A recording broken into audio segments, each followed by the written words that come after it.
We have so devalued clothing that we don't want to pay for the labor that it truly costs to do any given tailoring solution, which is one of the reasons why my goal is to build this at scale, to streamline it, and to sort of provide a really clear understanding on the customer side of like what you're going to get. You should see pictures of what you want and know what you're going to get.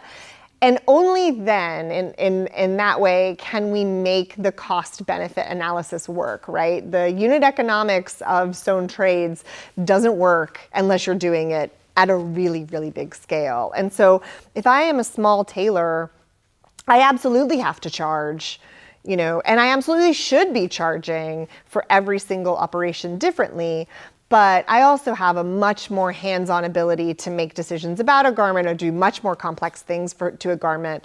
Upkept is not a service for a full rebuild of a garment. Upkept is not a service for custom designed clothing. Upkept is not a service for fine-tuning the fit along every seam of a garment. Upkept is very much for hems, holes, and seams. You need a hem to be shorter, you need 2 inches taken in, 2 inches let out.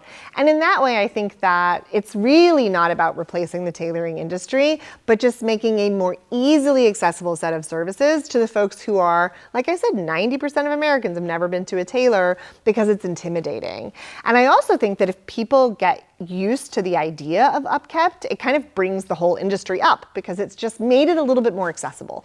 And if we can make people think about using their clothes a little bit longer and making the idea of alterations and repair more accessible, I think it's a win across the industry.